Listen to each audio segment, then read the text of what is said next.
to the home credit arena for game day 4 of the Champions Hockey League involving Billy Tigre Liberec and Luleå from Sweden. Group C looking very good for Luleå right now. 6 points for them. The hosts have 3, and what a barnstormer this turned out to be. Luleå came out all guns blazing and scored the early goal after 3:09.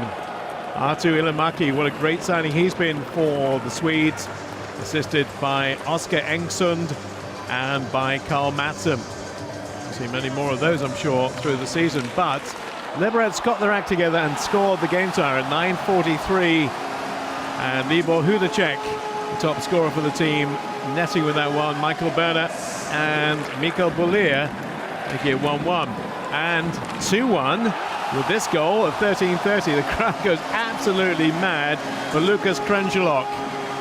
Assist from Marosh and from Schmid. But before they can get too excited, here comes the game tire at 16:58 on the power play. It looks like it is Daniel Sondells, but it isn't. It's tipped in by Petter Emanuelsson. 2-2. Into the second we go then. And first strike for Luleå. 3 minutes and 53 in. It's Einar Emanuelsson this time with Jonas Berglund and Pontus Schalin with the other assist. Goes one way, then it goes the other. It was that kind of game. Absolutely enthralling. Here comes another game tire at 3-3, 29:54. And Thomas Filippi getting that one, assisted by Libor Hudacek and Renan Lenz. And they weren't done yet. They wanted a lead, they got the lead back again. You see that man score before, and here he is once again, Lukas Krengelok with Marosh and Panusek. Do you want a fourth? We'll give you a fourth. And it came at 35-35, just after the power play had expired. And Niels Lundqvist going through a crowd of bodies to make it 4-4. Period 3. Puck all around the front of the net, but Justin Peters is not going to let them in this time. Couple of opportunities, but neither taken. So we head to overtime. And we thought we were heading to penalty shots, but no, here comes the winner, and a howitzer of a shot it is too for Luleå's number 51, Philip Hollander. All the effort from the home side to no avail in the end, and I'm sure the Luleå fans would love to see this once more. 17 seconds from the end, goal scored by Philip Hollander. Ultimately, that gave them the advantage, 2 points and a 5-4 win over Billy Tigre Liberec.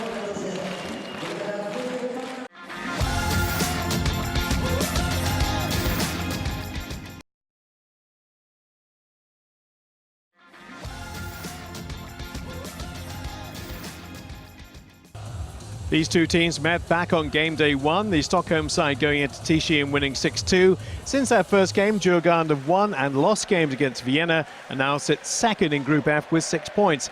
Well, if you're looking for goals, this may not be the one for you. In the first minute, though, Matthias Guter should have done better, missing an empty net on this one.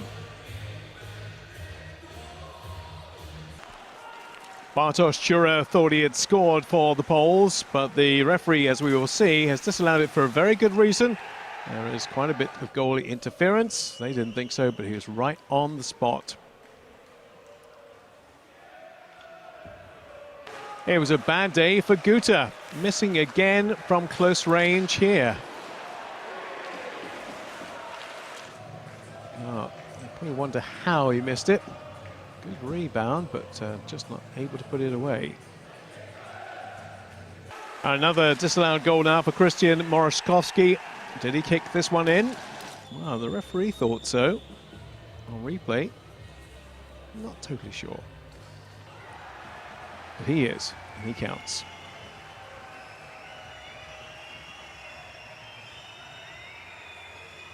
Look at it again. And in it goes, in off the post, but doesn't count.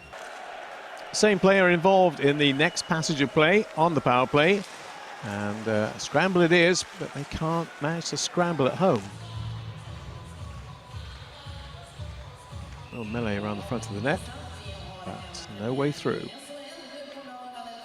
Just proving that Djurgården missed their chances too. Here's a good example. Patrick Berglund should have converted that, shouldn't he?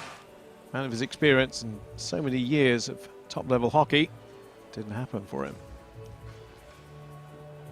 But hooray, finally a goal. 1 second, yes, 1 second of the middle period remaining. Ollie Alsing scoring and unassisted on the power play. Took a long time, took nearly 40 minutes for us to get our first goal, but there it is from Ollie Alsing. And less than 5 minutes into the third, that lead doubled. 2 assists here, Anton Hedman and Michael Hugger. Goal credit going to, guess who? Ollie Alsing again. Takes his tally for this year's CHL to 4 goals. And one more chance for Tichy. Jezioski could have got one here, but it is not to be. Wraparound didn't work. They went straight for the goalie, and that's not going to get past him either. Djurgården win in a pretty stale affair by 2-0.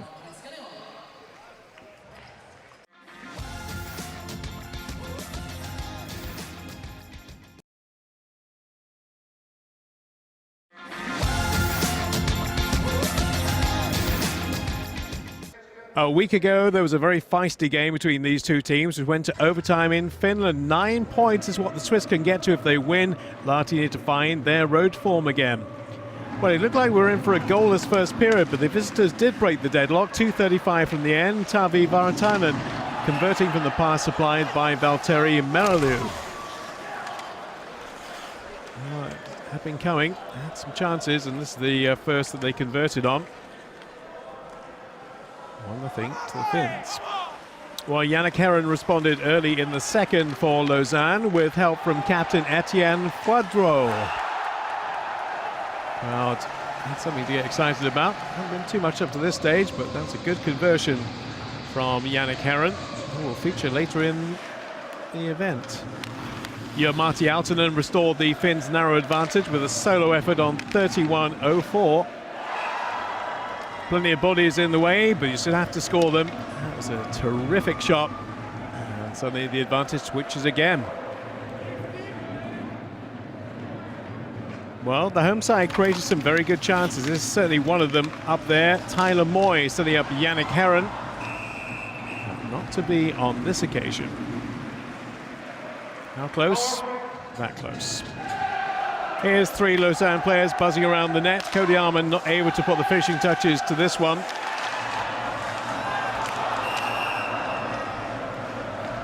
Yeah, very close, no cigar. Lausanne making their debut in the competition this year have shown they belong, and Corey Amateur is one of several players who have flourished. He scores the game tire with Lucas Frick and Christoph Bershi getting the extra points. That line really is starting to click very well for Lausanne.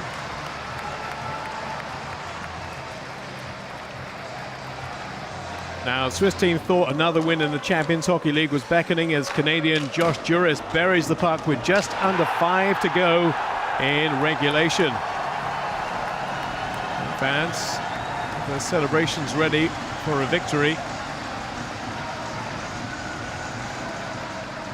Put their nose in front.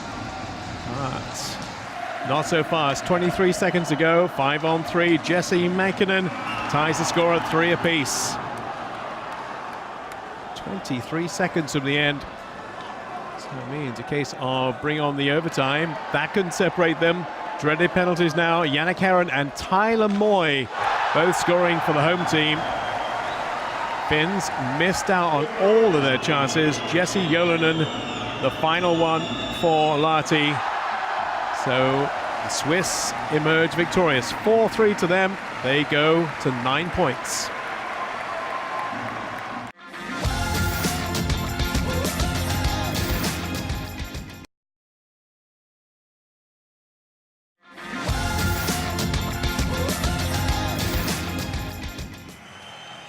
The SAP Arena plays host to a Group F matchup as Adler Mannheim take on the Vienna Capitals.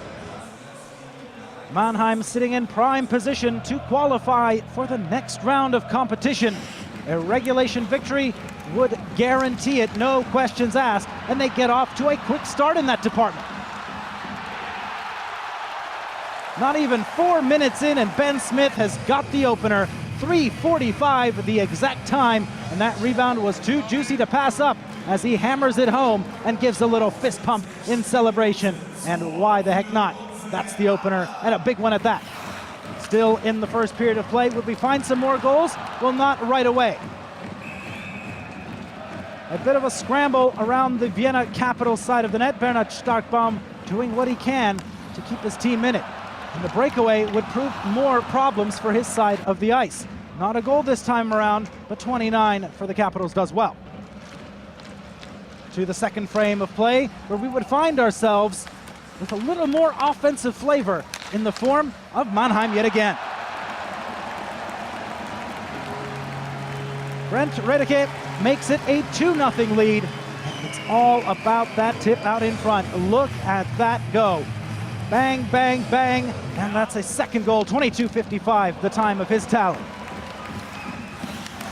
Well, just because the goals were coming one way doesn't mean Endras was useless on the other. He came up with some timely saves in this game, and Starkbaum did as well. An example of both netminders' prowess here. Well, 2-0 was how we started the third period, and the Capitals were hunting just to get one back on the board, make it a bit more manageable, but things just didn't shape up that way. A third goal for Adler Mannheim, and it's Marcel Gott on the doorstep, 43-32 the time of that one. 3 in the game, and they're looking for those 3 points as well. They would keep the offense coming. More shots towards Starkbaum. He was peppered throughout the entirety of the game. Here's some numbers for you. 32-10. That's the shots on goal, and that's just one of the 10 that made it towards the Mannheim side of the net. The Capitals were thoroughly outplayed and outgunned in this game, and with 1:20 to go, how about shot number 30, goal number 4? Well, there was icing on the cake, and then there's whatever this is. Matthias Plachta, with just under 2 minutes to go, puts this one to rest, nails shut the coffin. The Capitals are done and dusted, whereas Adler Mannheim have secured themselves a spot in the next round of competition. As the 8,000 strong in the SAP Arena can rise and cheer for their squad, they are at the top of Group F.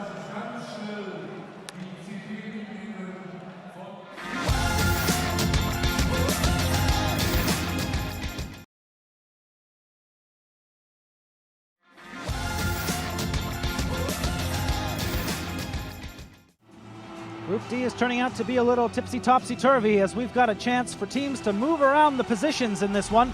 Lausanne, Ocelari Trinitz, the Lahti Pelicans, and Junost Minsk. They're all within just a couple points of each other, and this is a big game, and Trinitz starts it off strong.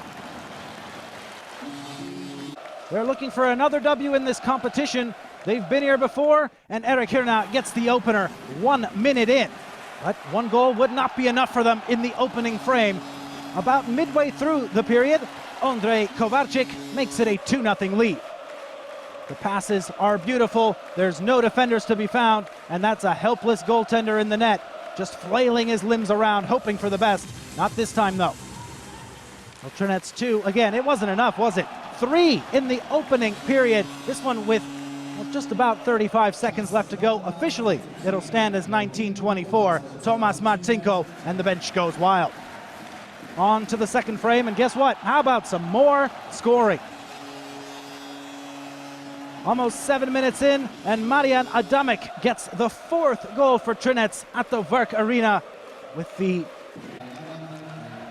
people in attendance cheering as usual. That's what you'll hear from the Trinitz supporters, and they got a lot of that cheering. Another goal, 5 of them, and we're not even halfway through.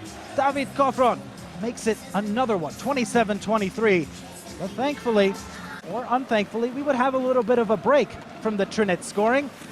But on the other side, we would get some Minsk scoring. The first one for Junost Minsk, away from home, Maxim Maltsev, 31-56. That's a bit of a misplay from Stransky, but it happens.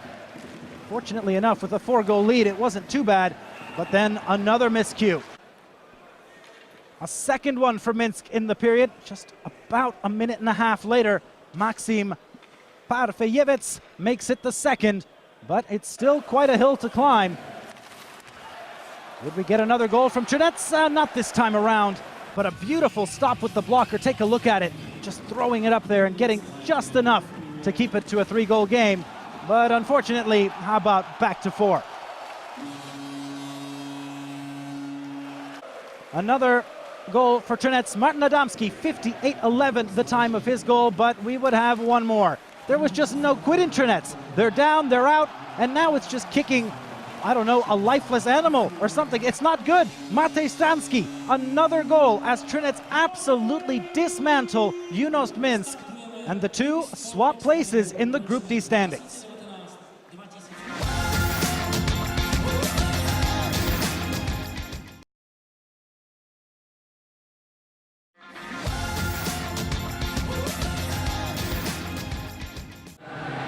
Coming into this one, Luleå Hockey sit at the top of Group C, but the Augsburger Panthers have their eyes on the prize. With a victory, they would tie them in points. Well, perhaps in goal difference, that's another category for discussion later on. Their opponents coming in are the Belfast Giants, and, well, their netminder was in pretty prime form for certain portions of the game. Shane Owen with the stop there, he would have plenty of action to deal with. And on the other side of things, well, Keller, the Augsburger netminder, he had his moments too, but look at this stop from Shane. Absolutely crucial time. His team were shorthanded, but the pad comes to the rescue. Another look at it, and you'll see why it was so good. On to the second period, where we would find ourselves with more shooting, but unfortunately no goals as of yet. Plenty of opportunities for either side to capitalize, even on the extended advantages in terms of manpower. We had a couple double minors for high sticking, but neither side was really able to get the power play going. A couple of solid opportunities, but here Keller comes up with a big face mask stop. You don't want to see many of those as a goaltender, but you'll take them when they happen. Belfast were hunting for a goal. They got off to an early start the last time around. Well, both teams did. We saw some scoring, but this time around, we would have to wait. And for Keller, this is a beautiful sequence of saves. Look at that blocker get over and make a big-time goal denying stop. Still in the second period, and we would finally find ourselves a goal. The top scorer does his job, and he does it darn well. Matthew Fraser on the doorstep. He had the game winner last time around, and this time he gets the opener. The rebound was too pretty to pass up. He had to take her out and then show her the net. We would have a response in the third period, and this is when things got interesting, because for very long stretches of the game, both sides had their moments in terms of offensive domination, some fortunate bounces, and that is one of the best deflections you'll see ever. Brian Ward with a fantastic tire, but unfortunately it wouldn't stand for too long. The response comes a minute and 24 seconds later. Henry Hase makes it a 2-1 game for his team, and Belfast are right back on the ropes. Owen did what he could, but he couldn't do it all, as his team would have to pull him and try for the 6-on-5 advantage. But that saucer pass is just too damn nice. 3-1 with the empty netter as Valentine sets up Pyle for the empty net goal. And that would be all she wrote from the Kurt Frenzel Stadion in Augsburg as the Panthers roll over the Giants 3-1. And they take the second spot in Group C.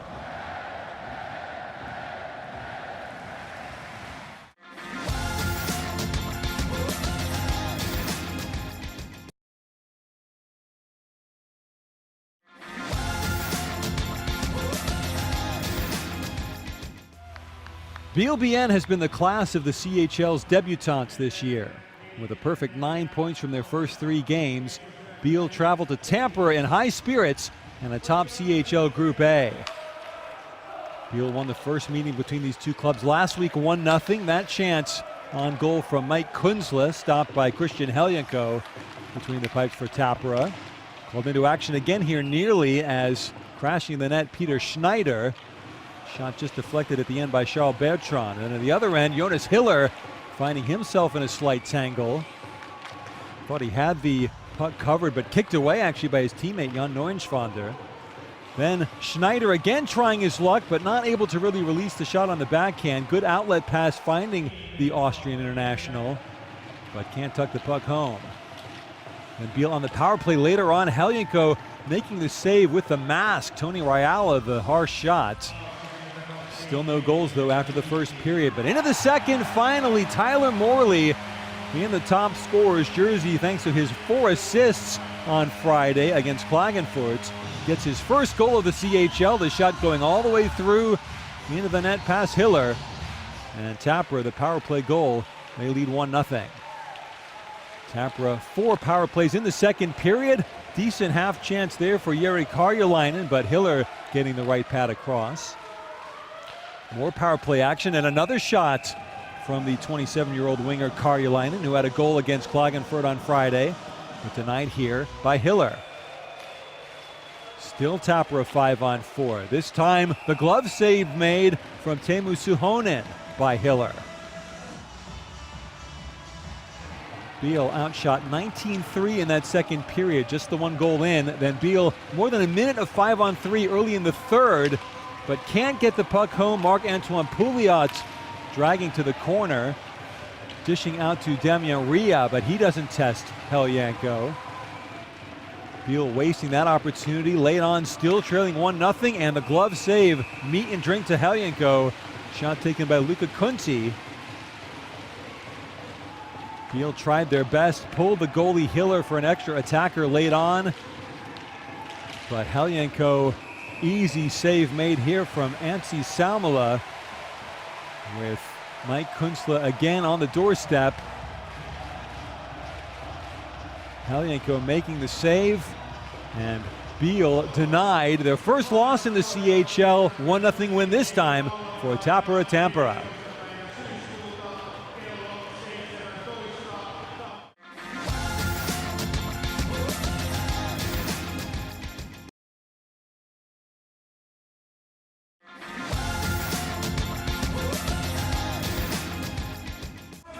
Frisk Asker's first ever CHL campaign has thus far produced 3 close losses and no Group A points. On Sunday they hosted Klagenfurt, looking to get off the mark, but the Austrians on the march early. Look at this one-time shot from Daniel Obersteiner, getting the better of Henrik Vestavik in the Frisk Asker goal. Obersteiner had a goal on opening night against Biel-Bienne, so that's his second career CHL goal for the 21-year-olds. 1-0 for KAC. And later on in the first, 2-0. Cross-ice pass just trickled over the line. Matthew Neal getting credit for the goal, his 5th already in this year's CHL. He scored in all of Klagenfurt's games now. Somehow Vestavik beaten along the goal line, 2-0 for the Austrians. And Frisk Asker testing Lars Haugen. Puck out in front to Victor Björkung. Had lots of time, but Haugen stuck out the right pad and just got something on the puck. End of the first period, 5-on-3 for Frisk Asker. The one-timer by Alex Lavoie dealt with by Haugen. Watch him switch across to the right so quickly, making the save. KAC up 2-0 after one period.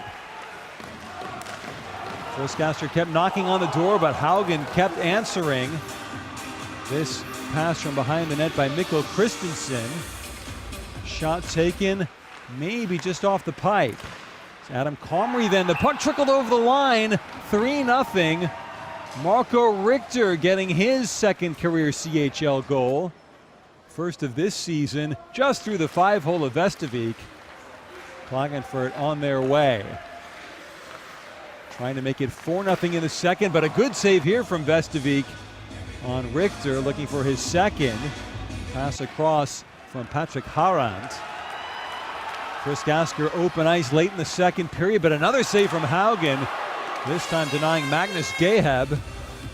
The Norwegian goalie doing so well in his home country. 3-0, and then 5-on-3, Andrew Kozak getting his second goal in as many games for Klagenfurt.